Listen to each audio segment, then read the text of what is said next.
in terms of dominance of the game of basketball at this stage is LeBron.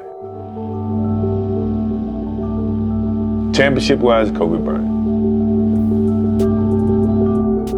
He wants it so bad and he's willing to go to the extreme, guarding the point guards at the age of 34, playing 38 minutes, 40 minutes. That's ludicrous. Michael Jordan is famous for psychologically demolishing his opponents. His will to win was a force of nature that left a trail of broken rivals and shattered dynasties in its wake.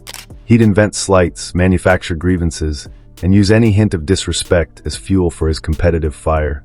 For MJ, it was never just about winning. It was about total dominance. It was always personal. But the story of the players he actually respected is a little more complicated. It wasn't always his biggest rivals, or the guys he beat in the finals. In fact, what earned Jordan's respect had less to do with friendship and everything to do with a very specific kind of challenge. It was reserved for a select few who had a quality that even he, the GOAT, had to acknowledge. The short list of names might just surprise you. From his childhood hero to the trash talker who never backed down, these are the 7 players who made a big enough impression for Michael Jordan to call them special. When the greatest player to ever live shares his thoughts on greatness, you listen. He's dropped hints over the years about the players he respected the most, and their stories show what it really took to earn admiration from a man who gave it out so rarely. Before we get started, make sure to subscribe for more stories from NBA history.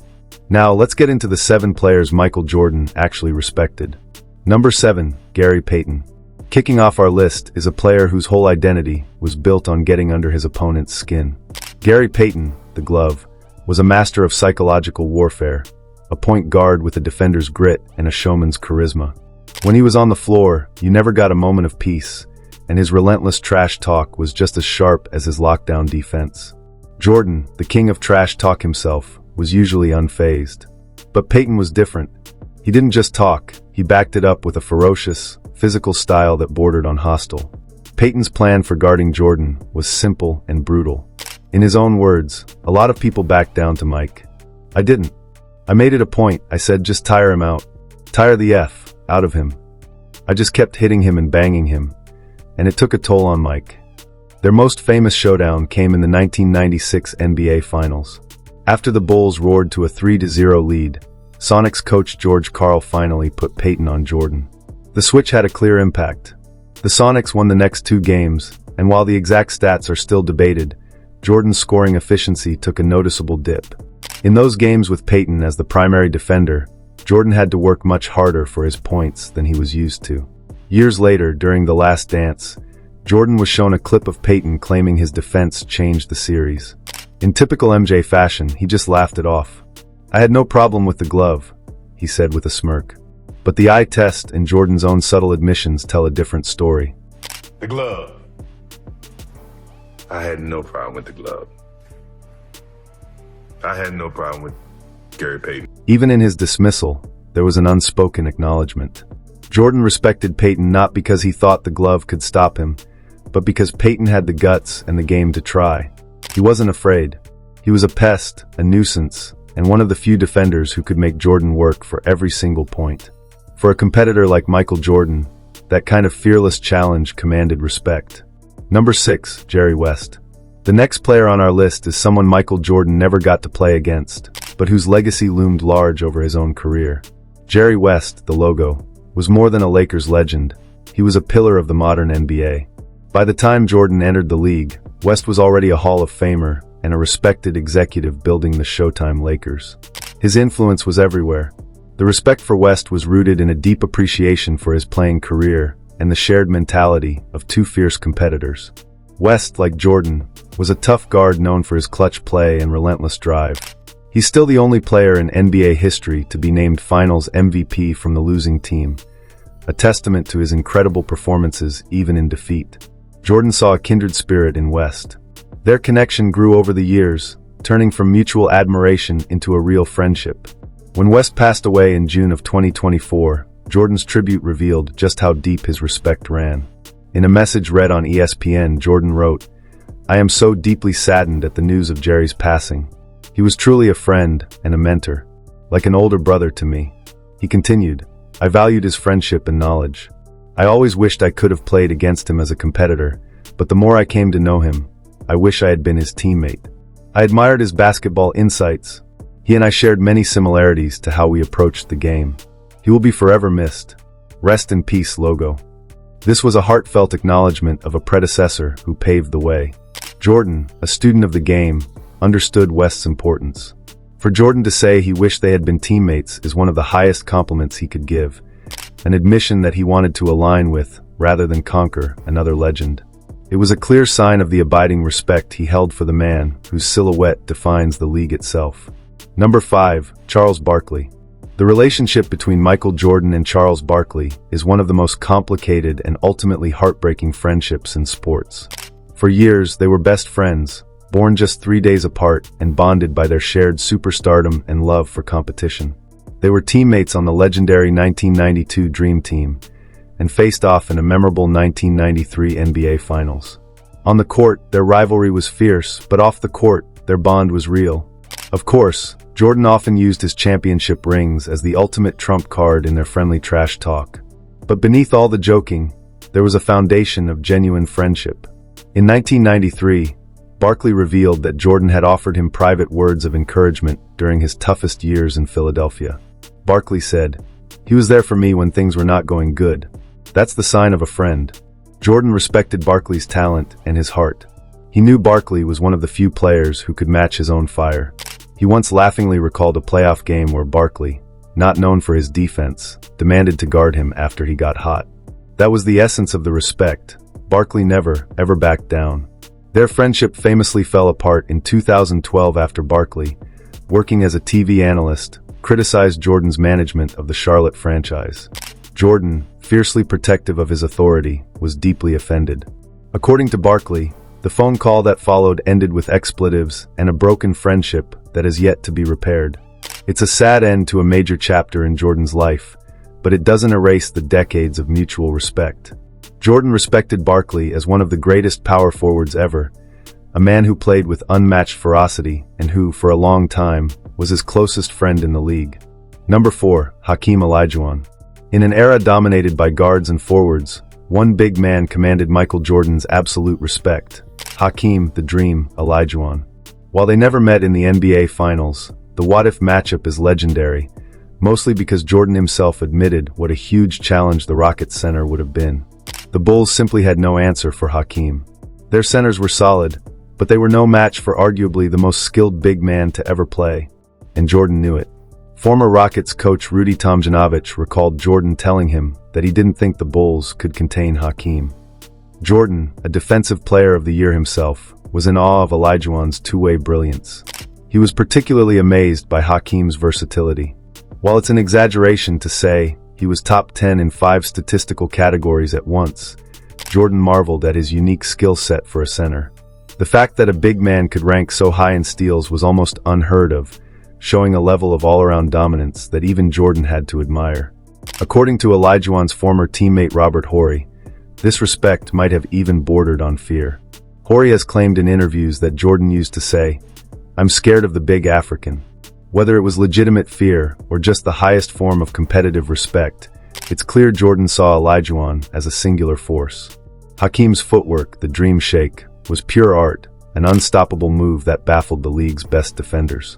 Jordan, a master of footwork himself, could appreciate the sublime skill. Olajuwon's Rockets won 2 titles during Jordan's baseball hiatus, and while some put an asterisk on them, Jordan's own words suggest the Rockets were the one team that might have been able to derail the Bulls' dynasty. Number 3, Larry Bird. There were rivals, and then there was Larry Bird. For Michael Jordan, Larry Legend was more than a competitor. He was a benchmark and the source of what Jordan called the biggest comment he ever received. When Jordan entered the league, Bird was at the peak of his powers with the Boston Celtics. He was also a legendary trash talker, a master of mind games who could beat you before the ball was even tipped. Jordan paid close attention, later admitting that Bird taught him a lot about getting into an opponent's head. Their rivalry was cemented on April 20th, 1986.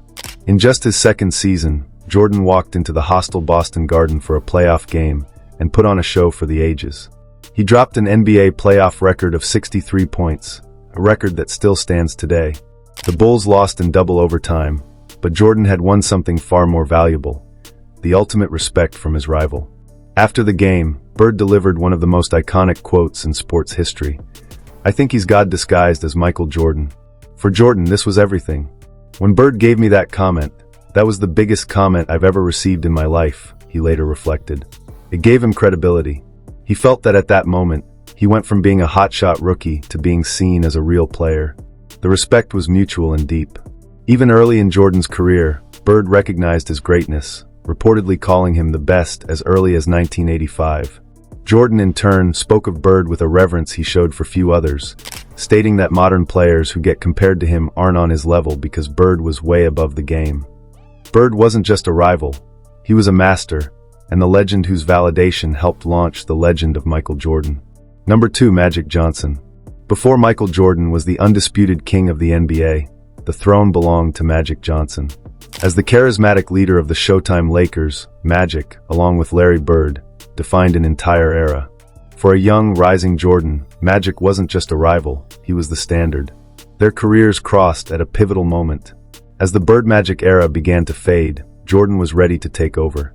The official passing of the torch came in the 1991 NBA Finals, when Jordan's Bulls finally defeated the Lakers to capture their first championship.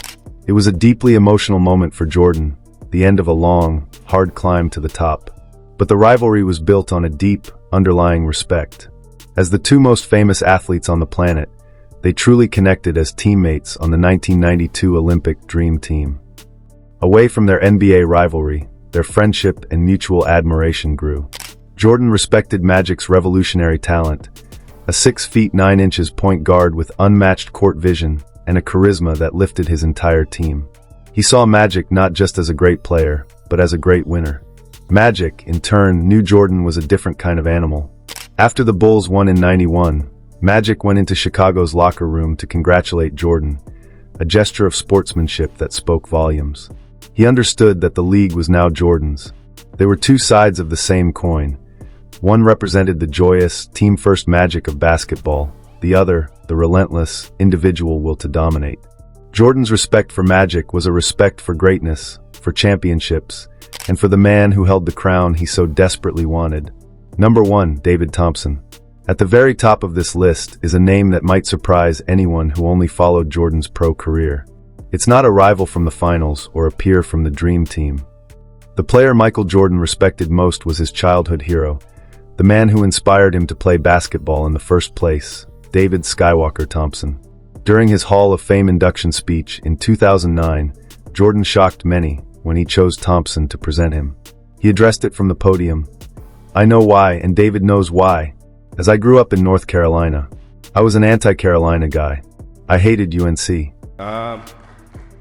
I know why. David knows why, and maybe you guys don't know why, but as I grew up in North Carolina, I was 11 years old, 1974, I think, when you guys won the championship. And I was an anti-Carolina guy. I hated UNC. And here I ended up at UNC. Growing up, Jordan was captivated by Thompson, the high-flying superstar from rival NC State. Thompson led the Wolfpack to an NCAA championship in 1974 with a thrilling, above-the-rim style that was ahead of its time. With a vertical leap reportedly as high as 44 to 48 inches, he earned the nickname Skywalker. Jordan himself said, "The whole term and the whole measuring of vertical leap began with David Thompson. He vaulted off the ground, exploded off the ground." In Thompson, a young Michael Jordan saw the blueprint for what he wanted to become. "I was in love with David Thompson," Jordan said in his speech. But I was in love with David Thompson. Not just for the game of basketball, but in terms of what he represented. Not just for the game of basketball, but in terms of what he represented. Jordan also respected Thompson for the personal battles he fought. Thompson's career was tragically cut short by injuries and off-court issues. We all go through our trials and tribulations, and he definitely did, and I was inspired by him. You know, we all, as Vivian said, we go through our trials and tribulations, and he did. And I was inspired by him. And when I called him and asked him to stand up for me, I know I shocked the shit out of him.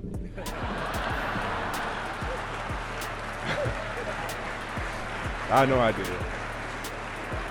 Jordan stated, showing a rare moment of public empathy.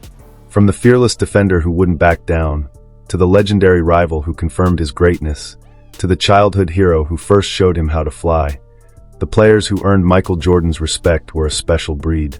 They didn't just have talent, they had something more. They had an unbreakable will, a unique skill, or a legacy that even he had to bow to.